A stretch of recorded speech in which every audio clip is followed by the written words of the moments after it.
Okay, starting. It's up and running. Okay, awesome. Okay, so I don't know about you, but have you ever found yourself having to make a presentation and wanted to make it punchy but not really know how to do it? Have you ever found yourself making a presentation and had a terrible sensation that you're sort of just rambling generally and not really making any sense? Have you ever sat through a presentation that just seems to be quite boring and wanted a solution? Today I'm going to present to you some ideas from a book. It's called 15 Minutes Including Q&A, A Plan to Save the World from Lousy Presentations by a guy called Joey Asher.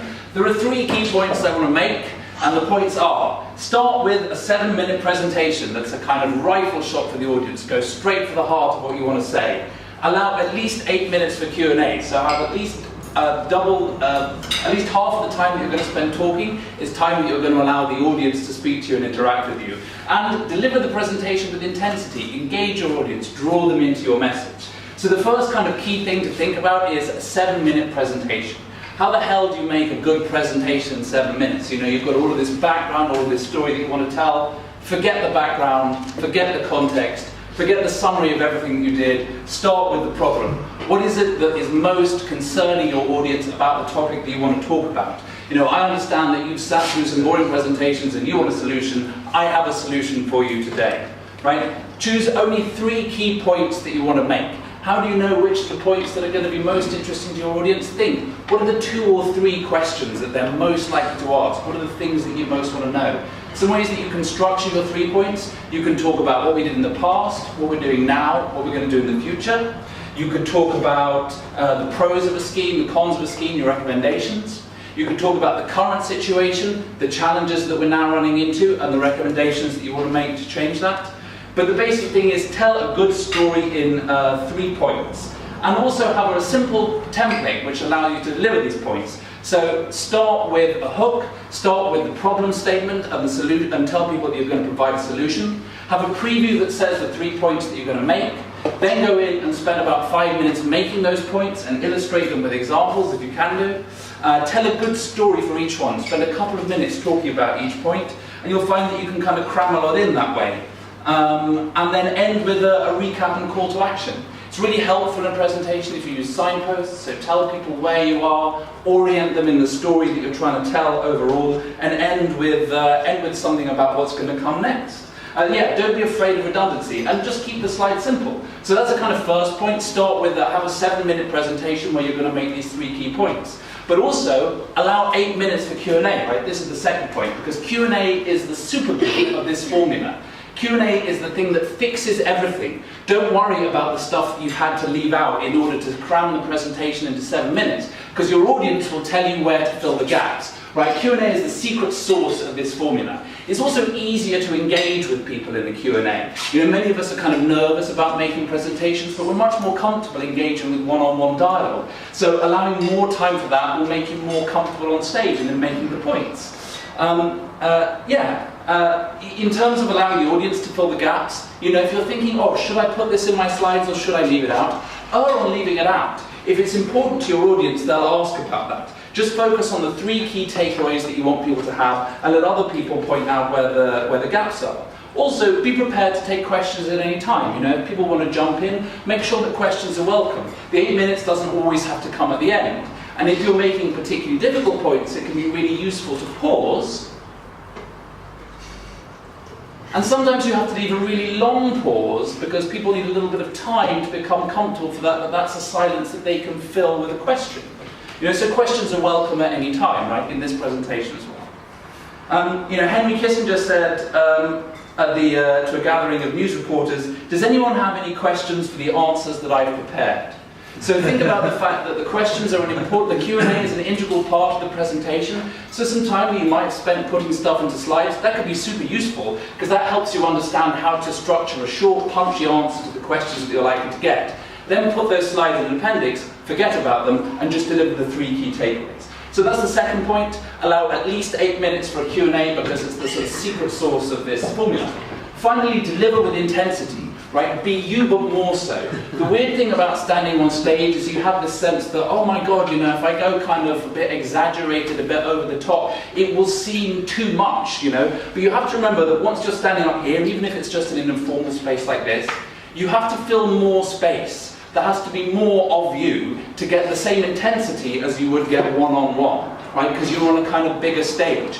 So don't be afraid of exaggerating your gestures. You know, like hands are really useful. Hands draw people in. I do this all the time. You know, this kind of, what is this? Kind of like juggling. but it's a thing that I do. It kind of, you know, or Tony Blair had that kind of, you know, chop, chop, chop thing. Find something that works for you. Because the important thing is that it's authentic. It's about finding a way of exaggerating who you are rather than just copying somebody else. You know, we are visual creatures. I've talked before about the way in which, like, the whole front of our brain looks for visual cues, but even more than that, we are facially oriented creatures. Making eye contact is a great way to engage people in the story that you're telling. It's much more effective to draw people in with eye contact than it is to say, look at this, it is important. You know, so we're going to be drawn in by faces. And vary your voice, experiment with it. Allow yourself to go up and down, allow yourself to vary in speed and volume and tone. There's a great talk by Julian Treasure, or a TED talk about how to use your voice more effectively. I'll pop a link on the channel afterwards if you want to have a look at that. So, this is how to make a presentation that can change the world in 15 minutes. Have a 7-minute presentation in which you just make your 3 key points, orient your audience as you go. Allow at least 8 minutes for a Q&A so that you have plenty of time to talk about the stuff and fill in the gaps, and deliver the message with intensity.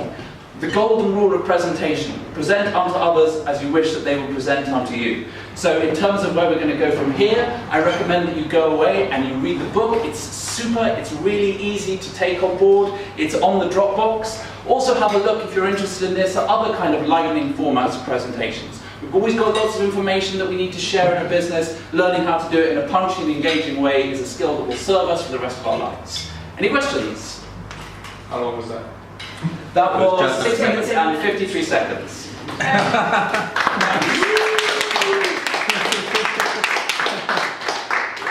You said that the 8 minutes can be sort of peppered through your talk. So sometimes we have meetings here where that questions pop up quite early on in somebody's presentation, and then it turns into something that's a bit out of control. How do you suggest getting the room back? So I think there are a couple of things, right? One is, take the question when it comes up, because if it was a thing that you were going to say later anyway, just skip to that bit and do that content now. Because that's the point at which your audience are interested in this. So, you know, use that asset of audience interest right there and then. But it is also important that when you're presenting, to understand that you're kind of chairing the Q&A. So it's your responsibility to keep it focused on, like, the matter in hand.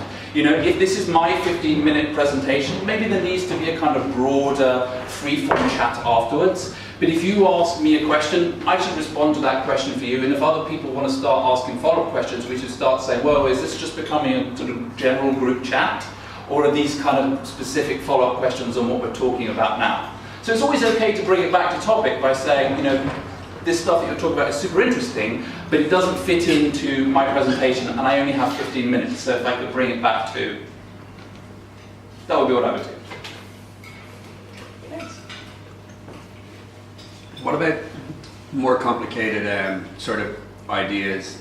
Do you think when you get to something that's a bit more kind of complicated, it's better to have like multiple installations of presentations and chop it to bytes, or is it actually, is maybe presentations not the right format for what you're trying to deliver? It's a really good question, because this is one way of doing things, but it's not the only way of doing things. You know, the reason why I wanted to share this with everyone is because it's kind of a useful tool, right? Just say, you know, work out the 3 points, make them in 7 minutes, and answer a Q&A. It's a kind of useful way to think, okay, I can convey some stuff. Not everything is going to fit in this format. Like, not everything would make a good Petra Kucha, for instance, but some things will and some things won't. So, you know, you've got to make a call about what the best way to share information is with your audience. And this might be it in some cases, you know, but in other cases, actually, you need to do something a bit different. Like, there are some topics, like last week when we look at causal loops, could we have done causal loops in this format? Maybe not. I'm not saying the presentations that last longer than 15 minutes, including Q&A, are wrong, but it's great to have this as a tool in our belt that we can take out and use. Yeah, gotcha. Is there any kind of advice on how to deal with questions that are either like really disrupt your presentation or go against what you're saying, or that are just kind of out of the blue? Difficult questions.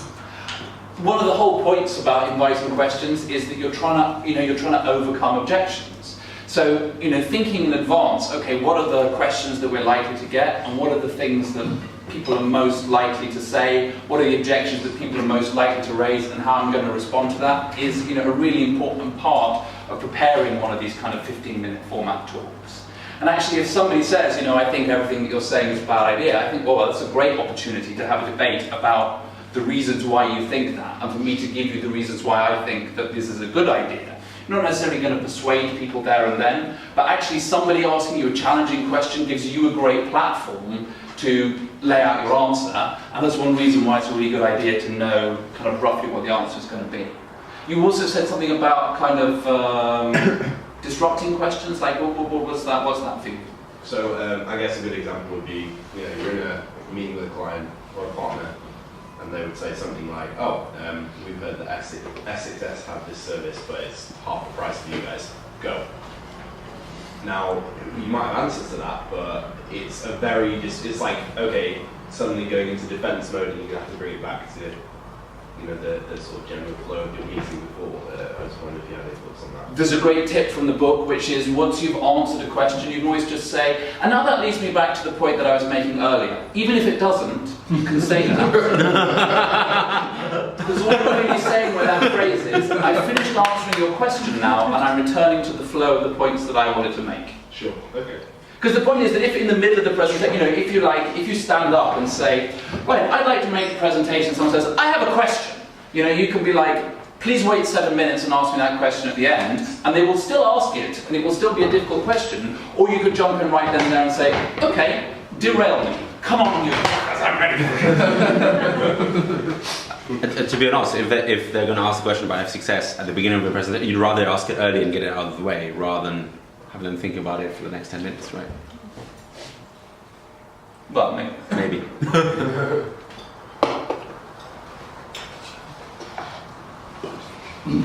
One of the difficulties I find, having done some presentations in my career, is like the level of detail you put on the slides relative to what you actually speak about. It's obviously not enough. They might not get it from your verbal explanation, but too much can be overwhelming. So how do you figure out what kind of works? I think that these are, a kind of a great format. Like if you think and there's a reason why this is kind of one of the standard PowerPoint templates, which is some bullet points on the left and a picture on the right. That's about the right amount of text content for a slide. In fact, actually, I started with the one that was just a picture. And just sort of spoke to that and had some points on that. Use presenter view, by the way, if you don't use presenter view. I don't know if Keynote has presenter view, PowerPoint does. Oh, yeah. And then you can have some notes and say, right, okay, these are the 3 or 4. Because on this slide, like where I've got, these bullet points, what I could have done is I could have just had this picture of somebody speaking on the 7 and put those into the kind of the notes and just be right, okay, those are the 5 points that I'm going to make on this slide. But I think actually having a slide which has a combination of text and image will engage people who think verbally and non-verbally as their kind of primary method. So, yeah, I would err on the side of having less stuff on the slide and more stuff in the notes. And bearing in mind that some of the stuff in the notes, the 2 or 3 minutes that you have for each of your key points, you're not going to have it there. But it's good to have that supporting material ready for the questions.